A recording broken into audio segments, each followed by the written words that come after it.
Olá, vamos falar sobre alguns conceitos mais avançados do HTML. Então, os tópicos apresentados aqui são: a gente vai falar sobre div, sobre span, sobre semantic elements e sobre style. Bom, o que é div? A div no HTML pode ser interpretada como divisões. Então, olha que legal, tem esse jornal aqui, eu tenho essas divisões, né? O HTML, por padrão, se a gente for colocar os textos, né, as imagens, ele vai sempre respeitar o padrão, que é a renderização dos elementos da esquerda para a direita, do topo para baixo.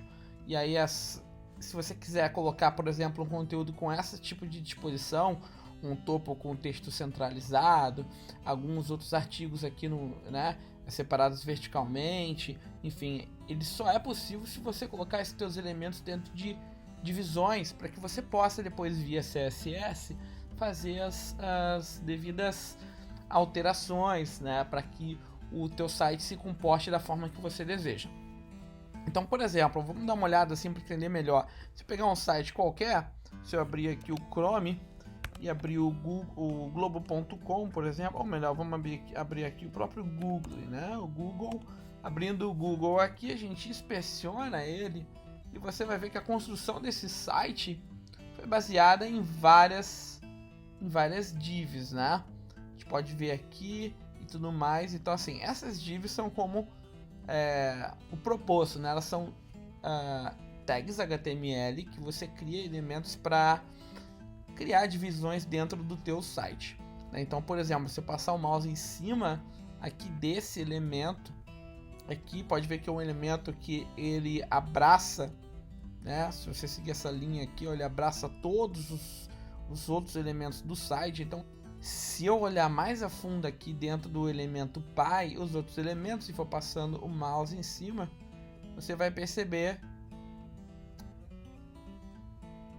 o que ele se refere. Então, olha que legal, esse aqui, achei esse elemento com esse nome content, com esse ID aqui, com esse ID main, de principal, né? Isso aqui a gente vai ver mais pra frente, essa classe, ID, o que é cada um. Mas assim, ó, vamos considerar para essa aula que isso aqui são elementos de identificação. Eu estou sabendo que essa div aqui se chama content e main. Então, se eu precisasse aplicar uma cor de fundo, por exemplo, numa dessas divs, se eu dissesse, olha, aplique um amarelo na div que se chama content, então o meu HTML ia saber que ele é para aplicar somente nessa área aqui e não em todas as outras divs. Bacana? Então, graças às divs via CSS, a gente consegue determinar onde cada tag HTML ou cada elemento como um todo vai se comportar dentro do nosso site, certo? Bacana. Então aqui tem um esquema que remete mais uma atenção, né? Então é bom a gente parar, tomar um cafezinho, dar uma boa olhada nisso aqui para entender bem. Então a estrutura mínima de um site, como por exemplo, tem aqui o topo, tem aqui algum conteúdo, aqui um conteúdo lateral e um rodapé. Então o header é cabeçalho, nav é navigation, section é seção, o footer é rodapé, o article é artigo e o aside, que aqui está separado, né, seria o conteúdo de lado, né, o conteúdo lateral.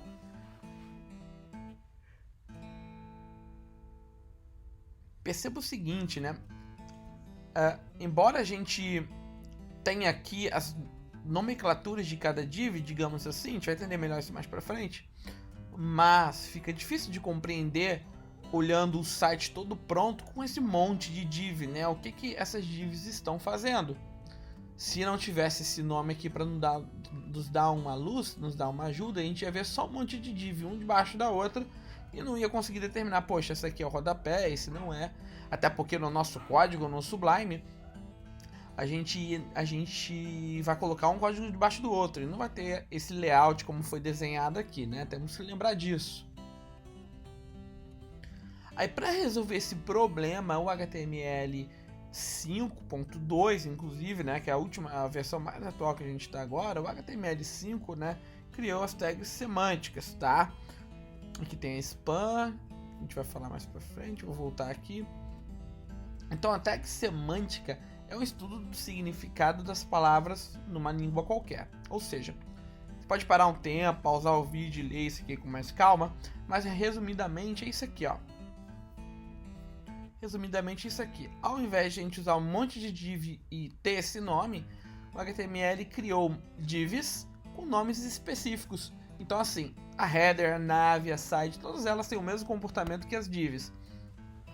Porém, você consegue colocar o nome com um significado. Então, embora tenha esse layout, se eu fosse escrever esse código no Sublime, um debaixo do outro, eu ia conseguir identificar o que cada elemento está fazendo, porque, bom, header só pode ser o cabeçalho, nav só pode ser a barra de navegação, né?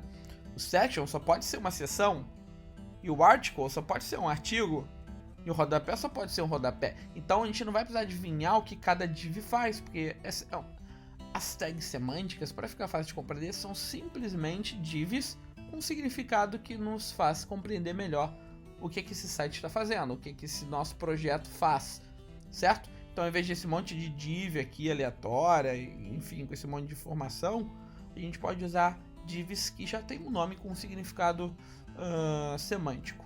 Com um significado semântico é redundância, mas com um significado lógico, né? Então, se a gente olhar aqui a tabela periódica, entre aspas, né, dos elementos HTML, a gente tem vários elementos, e os elementos semânticos, eles entram para nos ajudar aí numa boa leitura do código, simplesmente para isso, certo? Então tem aí os elementos semânticos, vamos ver aqui se aparece aqui, o header, o section, o nav, article, footer, hgroup, esse aqui já está depreciado, não se usa mais, bom, aside, address, body, dentre outros. Bom, voltando um pouco o slide aqui, tem a spam. A spam é uma tag neutra, que não tem significado nenhum, tá? Mas ela nos ajuda a criar efeitos, criar lógicas em algumas determinadas linguagens de programação, sem interferir muito no layout. A tag spam é muito parecida com a div, como diz aqui, né? Entretanto, a div é um elemento de nível de bloco, enquanto a spam é um elemento de linha. Como assim? Vou mostrar essa diferença na prática, tá? Se eu pegar aqui o meu... Deixa eu pensar aqui. Se eu abrir aqui o CodePen, que é um site de testes para criação de sites e tudo mais, você fazer vários testes. Se você olhar aqui, ó, então eu tenho um parágrafo, certo? E tenho um texto aqui, meu texto legal, certo? E eu tenho ele aqui do lado. Vou colocar um H1 para a gente enxergar melhor. Pronto, H1, meu texto legal. Se eu quiser pintar esse legal aqui com uma outra cor, a gente vai aprender isso aqui olhando o slide, a gente vai aprender usando a tag style. A gente faz assim, ó. Eu não posso escrever um atributo, perdão, na tag, um atributo. Lembrando que o atributo sempre são esses valores que ficam dentro das tags. Eu não posso escrever um atributo fora da tag. Então eu preciso de uma tag. Poderia colocar uma div abraçando esse conteúdo aqui. E poderia escrever aqui uma style aqui dentro. Veja bem, style é igual. E aí eu coloco o atributo, a propriedade e a cor. E aí, olha só. Meu texto ficou vermelho, funcionou, só que teve um problema, ele quebrou a linha. Porque, exatamente como no slide diz, a div é um elemento de bloco. Ela compreende toda a extensão do site e fica invisível, a gente não percebe. Mas então quando eu coloquei uma div aqui, abrindo e fechando aqui, ele pegou esse meio caminho aqui.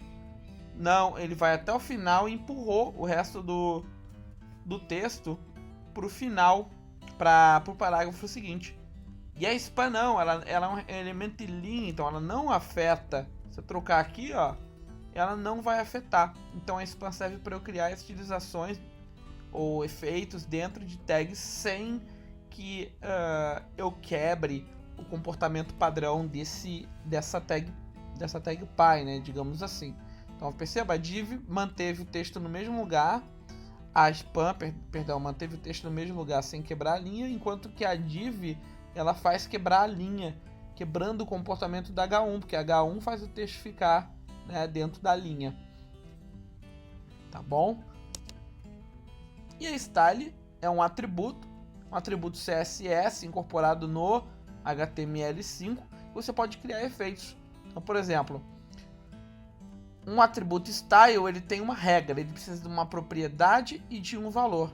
Então, qualquer coisa que você quer efeito que tenha no seu site, você precisa da propriedade e depois do valor. Então, por exemplo, o background color é a propriedade CSS e o valor do background color é a cor. Então, nesse caso aqui, o valor é o yellow, certo? Então, veja bem, background propriedade, valor yellow. Então, background no português, traduzindo, fica fundo, né?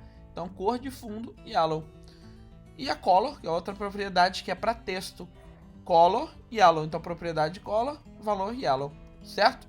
E tem outras N propriedades existentes, aqui mostrando mais uma, a gente vai praticar bastante nas próximas aulas, mas tem aqui o width, que cuida do nosso comprimento. Então, a propriedade width e o valor como comprimento em pixels aqui, 100 pixels, certo? Bom exercício aqui para vocês praticarem mais um pouco é tentar copiar esse site aqui, aperfeiçoar ele, se você já fez ele nas aulas, tá certo? Espero que vocês gostem aí espero que vocês tenham gostado desse novo conteúdo, tá bom? Não deixem de praticar, a dica aqui, não deixem de praticar o uso das divs e a posterior atualização da semântica nisso daí. Antes de finalizar aqui, vale lembrar também que nada impede de você ter uma tag py semântica e dentro da tag semântica você colocar várias divs, certo? Então, como assim? Vamos supor que você quer criar um layout, uma section, então você cria essa tag section aqui dentro, e aí você vai ter que dividir, por exemplo, essa header em dois, digamos assim, 2 blocos. Então tu pode colocar 2 divs e enfim, tu pode fazer isso. O importante é você trabalhar com o conceito de sempre usar as tags semânticas no seu site, tá bom? Embora você possa achar um pouco confuso e tudo mais, não se preocupe, é assim mesmo. A interpretação da semântica no HTML5 a priori é um pouco confusa, mas com prática, bastante prática, e você vai ficar no sangue, beleza? Abraço!